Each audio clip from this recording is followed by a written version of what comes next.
So here we find ourselves at the Mastery Quiz. This is the last part of the strategy section of Josh Waitzkins' Academy. You saw this beginning introduction at the end of the last video. I'm into the 2 digits now. I'm into part 10. After that, we're going to go to the endgame course. And things are going to start getting more technical. We're going to be watching Josh's games. I'm going to be letting him do more of the talking. I think he's going to ask a few questions, but I also think that there's probably less of that in the rest of this. So I'm going to stop talking and just start the video. Here we go. Mastery Quiz. Okay, congratulations. You've come so far. Now you're ready for the Mastery Quiz. This test will involve positions in which you'll have to decide on the best plan given the strategic landmarks of the positions. Now these positions are not so simple, and the solutions won't necessarily be forced continuations. I'll be asking you to find plans based on the principles we've discussed in this section of the course. It's true, some of the solutions may involve tactical devices from Part 2, but the theme of every problem is a strategic one. Remember, each one of the exercises is an opportunity to learn. If you struggle with it and can't find the answer, that's okay. The key is to work your mind, do the best you can, and then learn from my description. One secret about chess study is that you can only take as much as you give. In other words, if you don't even try to solve the problem and just listen to my explanation, you won't learn nearly as much as you would if you try to think creatively about each situation. Now let's rise to the challenge. Here it's white to move. Remember, strategical problem solving is not necessarily based on winning material or anything so dramatic, but the type of thought process necessary for these problems is what lays the groundwork for decisive tactics. In this position, notice the differences in the white and black armies, and play the move which resolves the central conflict to your liking. It's white to move. What do you think? What is the central conflict? What we have here is a pawn attacking another pawn and a bishop behind it. If we blow this open, it's going to be our bad. But if we lock it up... Excellent work. Okay, white has 2 knights versus 2 bishops. We know that bishops like open diagonals and open games, and knights prefer closed games where they can use their unique ability to jump over pieces. So the correct move is d5, closing the game and setting up a pawn structure that's advantageous given your surviving warriors. If you can spot the key strategic issues in a position, then the best move can be clear as day. Now, imagine if you didn't know the pros and cons of different pawn structures for knights and bishops. You might play d takes e5, and after bishop takes e5, black would have a devastating dark squared bishop, and perhaps more importantly, 2 bishops in a semi-open game. After d5, white's position is good. After d takes e5, black dominates. Okay, take a look at this position. Who do you think is better here?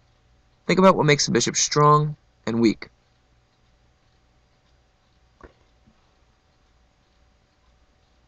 You got it? White has the weak bishop. That's right. It turns out that black is much better, because white has a bad bishop. All his pawns are on dark squares, so the bishop is constricted, and has no targets. 2 other factors you may have noticed is that it's a closed game, which favors the knight, and white has more pawn islands. Altogether, white's in trouble. In this position, white just played bishop takes c6. It's black's move. How should he recapture? When I first answered this question, I reviewed these, by the way, so don't be surprised if I'm giving you all the right answers here. When I first reviewed this, I was inclined to take with the knight, thinking that I put my knight up against the pawn, everything is cool. But that's the wrong answer. The right answer turned out to be... Good job. Black should recapture towards the center, with b takes c6, and suddenly the hole on d5 disappears. After rook takes c6 or knight takes c6, white can anchor a knight on d5, which is very problematic for black. Always look for ways to shore up your weaknesses when you have the chance to change your pawn structure. Okay.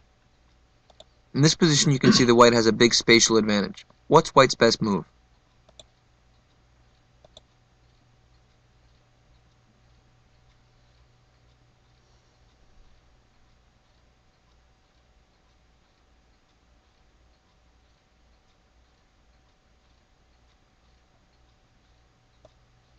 Good move. Of course, the main question here is, should white trade the light-squared bishops? The h3 bishop and d7 bishop are lined up. It's important to focus on the right principle here. If some of you notice that the central pawns seem to make the black light-squared bishop a good one, that's okay. But this position is very dynamic, and the central pawn structure has a lot of potential to change. The most important theme to notice is white's huge spatial advantage, which gives black a hard time developing. If instead of trading, white plays, for example, f5, then the kingside pressure increases and black can't bring the knight on b8 into the game. Notice, of course, that if after f5 black tries to steal a pawn with g takes h5, then he has only weakened himself further, and there's no way to hold on to the material. Remember, when you have a spatial advantage, increase the pressure without allowing piece trades. Okay. Okay, this is a different type of position. It's white's move. What should you play? What should we play? Let me sit back here and think a minute.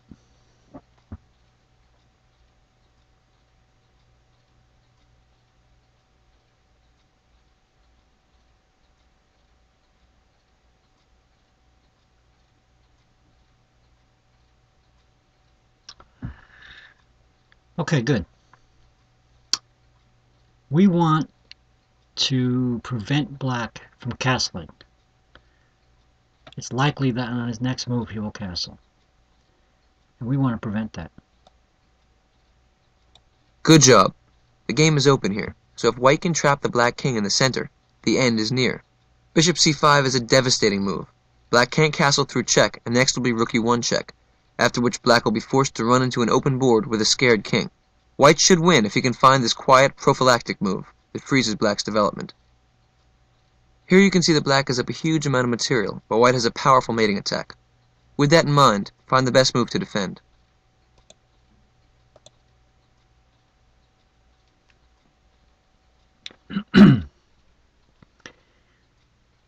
If black doesn't do something soon, he will be checkmated.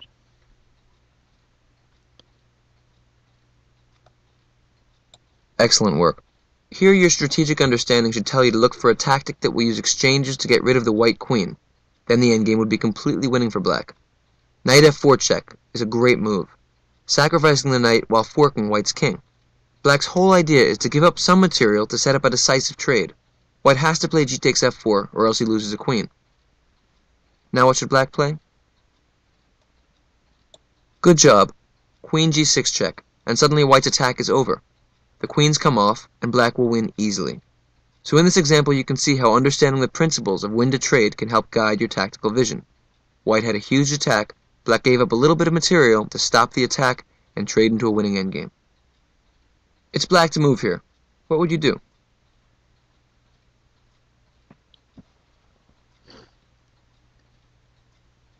Here I was inclined for some stupid reason to take with the rook, but when I thought about it, turns out this is the right move. That's right. Obviously the main question is, should black trade into a king and pawn endgame? Here the critical theme to notice is the outside passed pawn. After the trade, white will have the active king, but he has to run all the way to the queen side to stop the a-pawn. You can calculate out the answer, but you can also immediately know the solution by seeing how the outside passed pawn stretches white out too far. It would play out like this. Queen takes e4, an excellent move, trading into a winning endgame, because after queen takes e4, rook takes e4, king takes e4, black plays a4, pulling the white king to the queen side. King d4. Then black can play a3, forcing king c3. Now the black king comes into the game. King e5. White plays king b3, king e4, king takes a3, king e3. King b3, king takes e2. And now the decisive factor of the game is that the black king is much closer to the kingside pawns. White plays king c3, king f3, king d4, king takes g3, king e5, king takes h4, king f6, g5. Black's up 2 pawns, he'll make a queen and win the game. Once again we can see how strategic understanding can combine with calculation. This might seem like a long variation to calculate, but all the moves are forced if you combine the themes. The outside passed pawn, the principle of 2 weaknesses, passed pawns must be pushed, and king activity in the endgame. White to move here. What's the best move?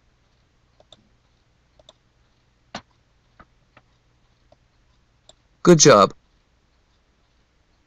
What white has to do to win this game is gobble up all black's h-pawns, which are pretty useless, but they're passed over there. And then he has to bring the king to the queen side and make a queen. But if white plays king f2, then black can just play king a7. Next move for black will be king takes a6, then black will win the b2 pawn, white will win all the h-pawns, but it'll be drawn.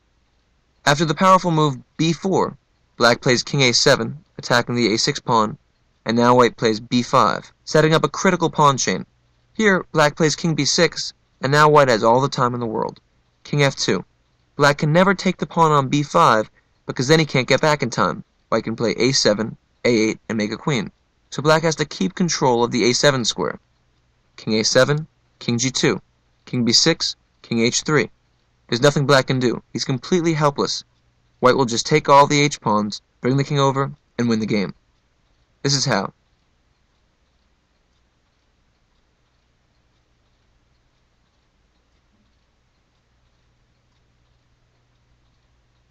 Now, when you reach this position, you don't want to make a mistake. Watch out for stalemate. If you play king c7, and he plays king a8, you don't want to play b6 here. That would be stalemate. What a terrible way to end a chess game. So in this position, you can just play king c6. Then after king b8, you can play b6. If black plays king c8, then a7, followed by queening. And if black plays king a8, what do you do now? Well, a7 would be terrible, because that's stalemate as well. King c7 would also be a terrible move. Stalemate. You can just play b7. Now if black plays king a7, then after king c7, next move is to promote. And if black plays king b8, here you can just give up the a-pawn. a7 check, king takes a7, king c7. Next move is b8 queen, and white will win easily. So this is the winning plan. The key theme in this problem is the protected passed pawn. The pawn chain b5 and a6 made the black king completely helpless. Okay, in this position it's black's move. The themes to be considered here are perpetual check, trading pieces, and the protected passed pawn. Black should make some careful strategical decisions before deciding how to continue. Black to move. Take your time. Here, when I first went through this, I was inclined to start gobbling up pawns. It turns out that's wrong, because white also has a queen. So instead, Excellent work. The correct move is queen c1 check, attempting to draw by perpetual check. Perpetual check is when one side can keep on checking the other one for the rest of the game. White has to play king a2 here, then black can play queen c2 check. Now, if king a1, then black can just repeat the position. Queen c1 check again, king a2, queen c2 check. The only other option that white has is king a3. And now, what's the difference? Well, now we can take the d3 pawn with tempo. Remember, we always want to find the most forcing alternatives. Queen takes d3 check. You take the pawn with check. Now white has two options, either king a2 or king b2 going backwards, or king a4 or king b4 going forwards. In either case, black has the same option. Let's say king b4, queen now can come to d2 check. You see, this is forking the king and the pawn on g2. White plays, say, king b3, king b5 is also fine, and then queen takes g2.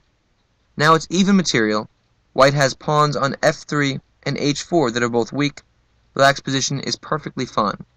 A key theme to queen endings is having the move, having tempo. Black was able to check, check, take a pawn with check, then win another pawn, and now the position should be drawn. Black saves the game by not taking material right away, but taking material at the right moment. okay. I'll let you read this down here. Give you a couple seconds. Okay, next. Alright, so this is your final exercise, and it's a very subtle one, so take your time. It's black to move here. You have to optimize your position.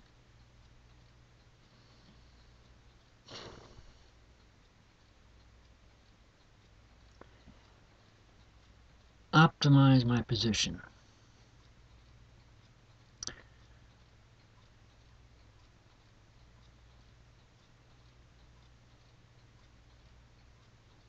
Okay.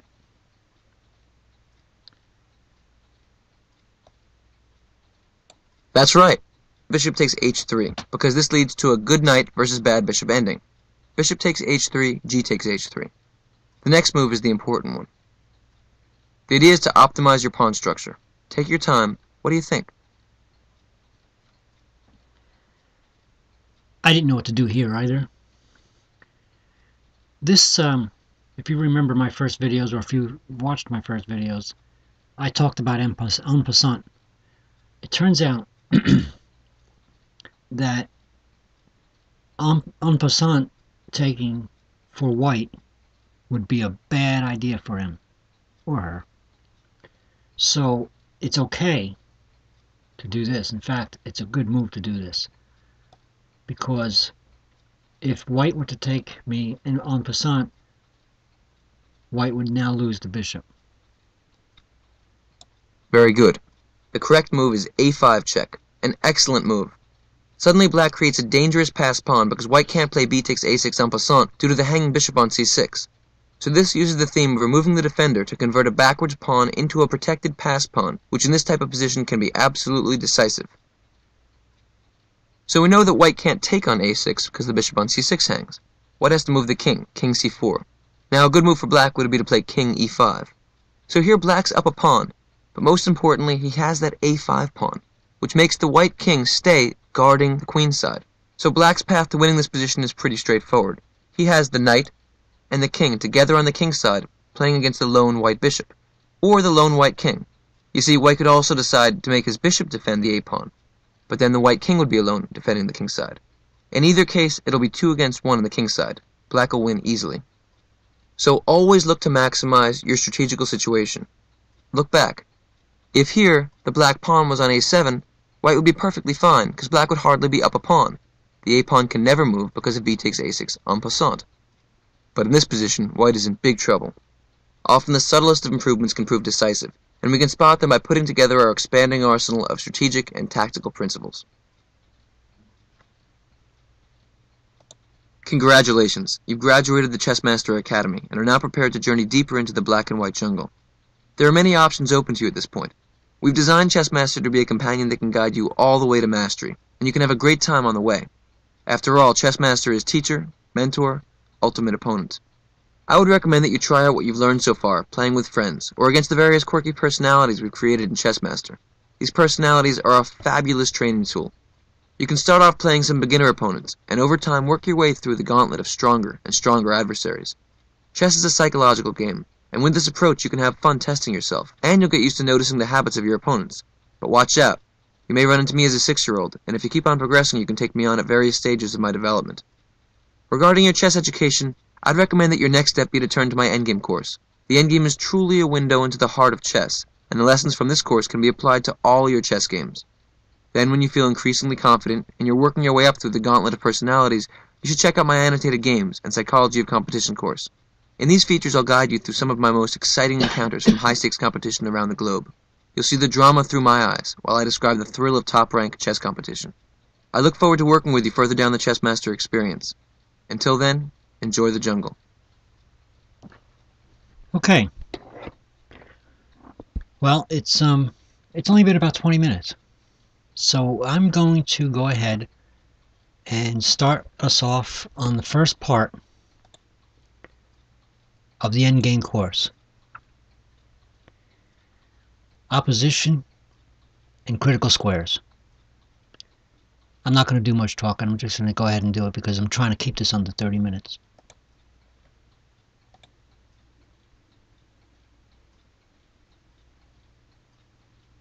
We'll begin with the most basic endgame there is, king and pawn versus king. Now obviously the fight in this type of position is over the queening of the pawn. Here, the white king wants to escort its pawn off the board, and the black king wants to prevent it. The critical themes to understanding king and pawn endgames are opposition and critical squares.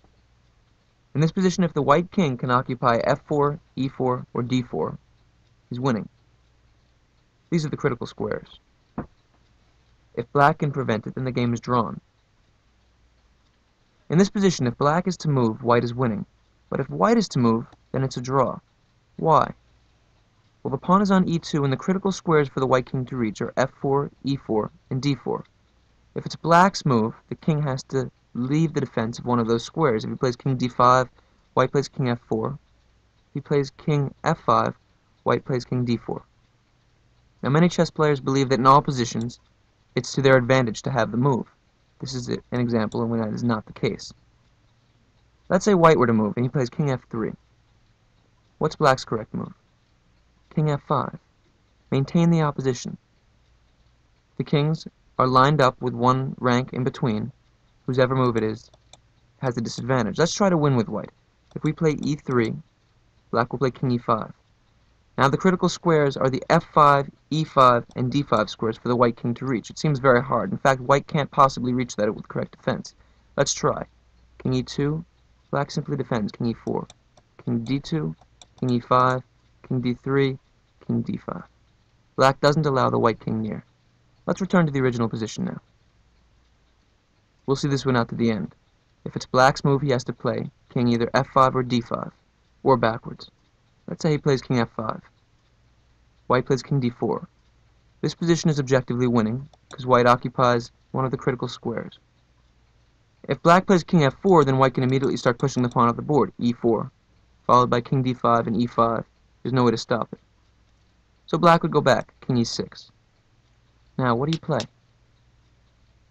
It would be a critical mistake for white to push his pawn, because if he plays, say, e3, then suddenly the position is drawn again. Black plays king d6, and black has the opposition. The kings are lined up, one square in between.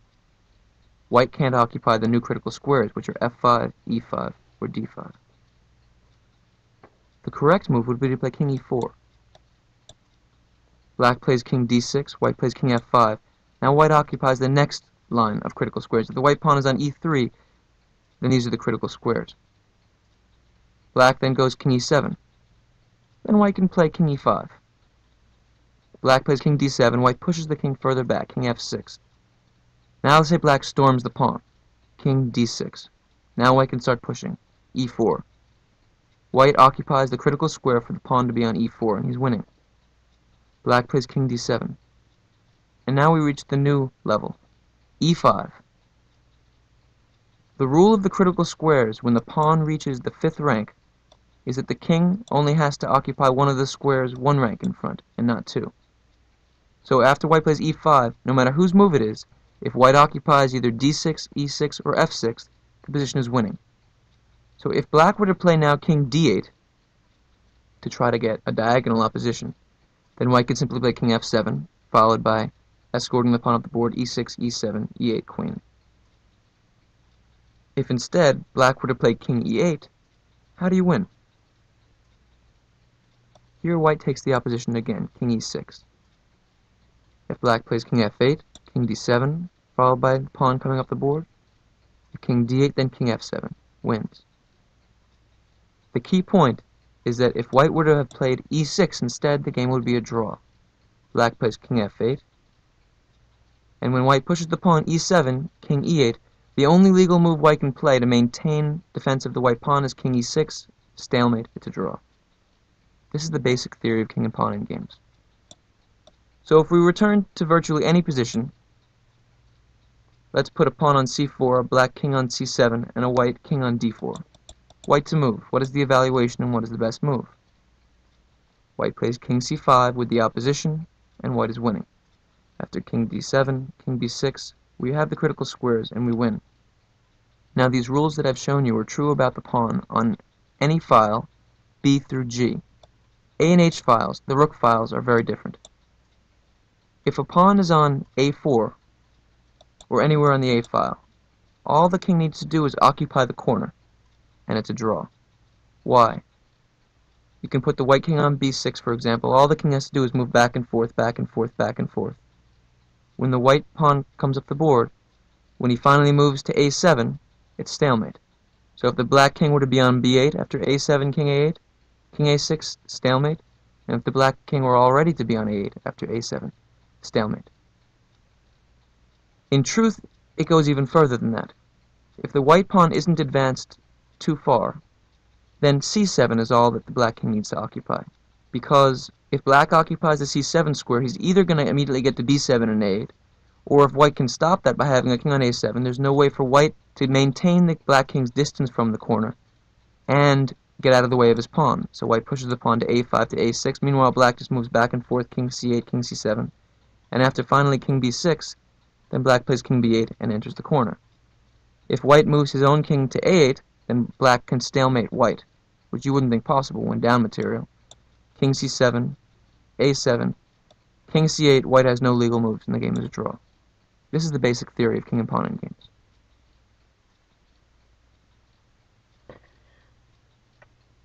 Okay. I tell you what I'm going to do. I'm going to end this video here. That was obviously very low, and I don't know why the Chessmaster software had that recording lower. So I'll start the next video tomorrow or the next day with this section over again, and I'll take care of that recording problem. So in the meantime, keep on playing, and I hope you learned as I did.